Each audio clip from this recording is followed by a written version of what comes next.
Panorama group, जो सोचता है वो करता है। नमस्कार, भारत लाइव देख रहे हैं आप। एक बार फिर आप सभी दर्शकों के बीच पक्की खबर लेकर हम हाजिर हो गए हैं। देश भर में नरेंद्र मोदी की सरकार नीतीश कुमार और चंद्रबाबू नायडू के गठबंधन से चल रहा है। नीतीश कुमार की पार्टी जदयू के अंदर कई तरह के बदलाव हो रहे हैं। एक के बाद एक नीतीश धड़ल्ले से अपने राष्ट्रीय कार्यकारिणी और जो राज्य की कार्यकारिणी होती है उसमें एक एक करके वो बदलाव कर रहे हैं। इस बदलाव के पीछे की रणनीति नीतीश कुमार की क्या हो सकती है? जिस तरीके से उन्होंने पुराने नेताओं को एक बड़ा पद दिया है, आप सबको पता है कि दिल्ली में केसी त्यागी हैं, वहाँ की राजनीति को वो देखते हैं।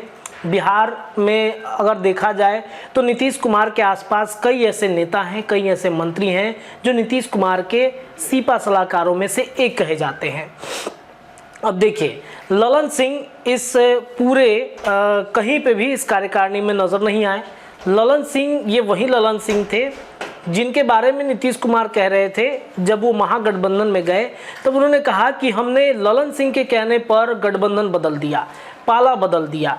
और नीतीश कुमार के महागठबंधन से निकलने के बाद ललन सिंह की क्या स्थिति हुई ये आप सभी को पता है। राष्ट्रीय अध्यक्ष के पद से ललन सिंह हट गए और ये ललन सिंह जब केंद्र में मंत्री बन गए, सांसद बन गए, तो वक्फ बोर्ड कानून पर उन्होंने खूब विपक्ष को घेरा। भारतीय जनता पार्टी ने ललन सिंह को आगे कर दिया।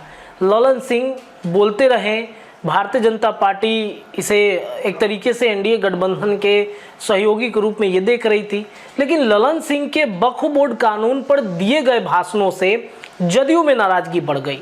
आपने देखा विजय चौधरी इस नाराजगी को डैमेज कंट्रोल करने की कोशिश कर रहे थे। हमने कई प्रवक्ताओं से तब बातचीत की कि ललन सिंह ने वक्फ बोर्ड कानून पर इतना बड़ा भाषण दे दिया, कोई प्रवक्ता बोलने के लिए तैयार नहीं था। प्रवक्ताओं ने यही कहा कि हमें बोलने से मना किया गया है, और अचानक विजय चौधरी मीडिया के सामने आते हैं और वक्फ बोर्ड कानून पर ललन सिंह के दिए गए बयानों को वो कहीं ना कहीं पलटने की कोशिश कर रहे थे। यानी कि ललन सिंह के बोलने के बाद ऐसा लग रहा था कि नीतीश कुमार खासा नाराज हो गए हैं ललन सिंह से, और तभी तो विजय चौधरी को सामने आना पड़ा, मेन स्ट्रीम मीडिया में बयान देना पड़ा। क्योंकि अल्पसंख्यक समुदाय का एक बड़ा वोट बैंक, मुसलमानों का एक बड़ा वोट बैंक नीतीश कुमार की पार्टी में है, और नीतीश भी जानते हैं कि 18% वोट को बिहार के लिए 2025 के लिए अगर इस्तेमाल कर लिया तो उनकी पार्टी और मजबूत होगी। वक्फ बोर्ड कानून को लेकर जहां नीतीश की पार्टी में नाराजगी दिखी, वहीं चंद्रबाबू नायडू की भी पार्टी में वही स्थिति रही।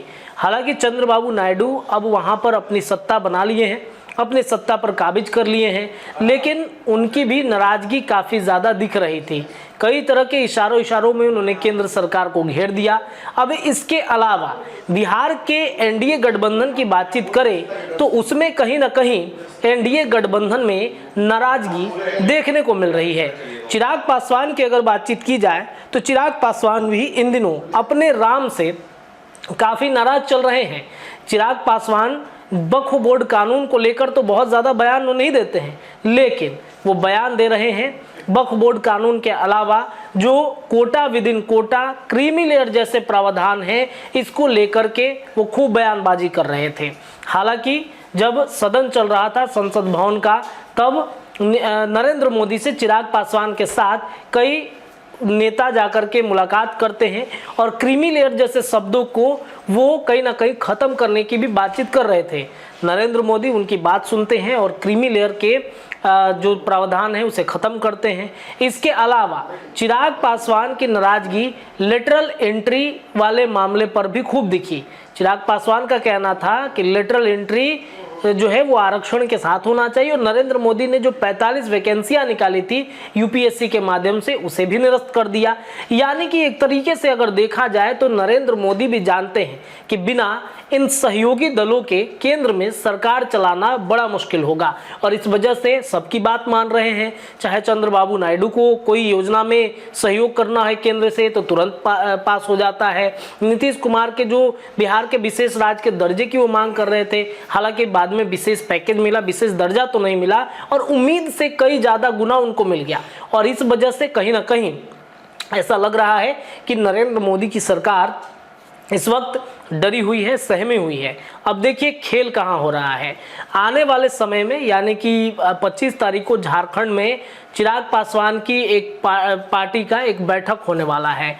चिराग पासवान को लेकर के कल 24 घंटा पहले अब से कई तरह की चर्चाएं चल रही थी कि चिराग के सांसदों को तोड़ने की कोशिश की जा रही है, चिराग के 3 सांसद टूट जाएंगे, चिराग के तीनों सांसदों पर डेरे डाल रही है भारतीय जनता पार्टी, तोड़ कर ले जाएगी, उनके सांसद सिर्फ 2 बच जाएंगे।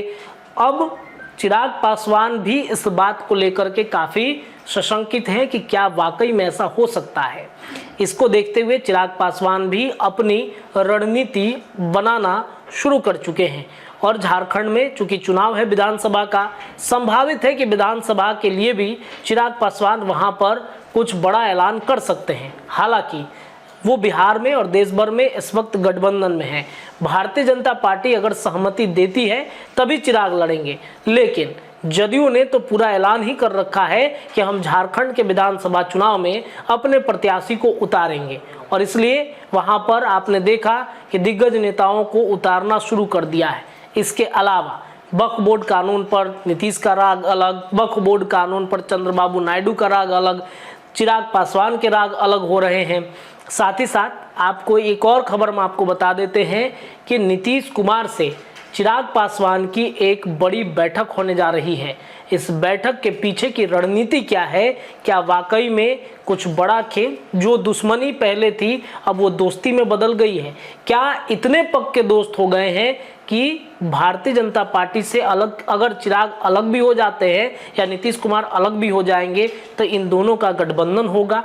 क्या बीजेपी को इससे खासा नुकसान देखने को मिल सकता है?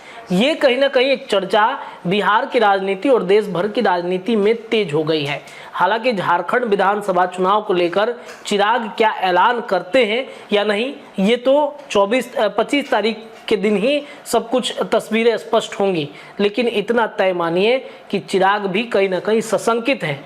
नीतीश कुमार ने अपनी जो नई राजनीति है उसे अब तलाशना शुरू कर दिया है। तो ये देखना बड़ा दिलचस्प होगा कि क्या बीजेपी अपने गठबंधन के साथियों को अपने गठबंधन में रोक पाती है या फिर नहीं, या उनके गठबंधन के साथी अलग हो जाएंगे। 2025 का विधानसभा का चुनाव है, ऐसे में भारतीय जनता पार्टी क्या अपने लिए कोई बैरो खिलाड़ी के तौर पर किसी दूसरे व्यक्ति को तैयार कर रहा है? क्या प्रशांत किशोर इसके बड़े सूत्रधार हैं?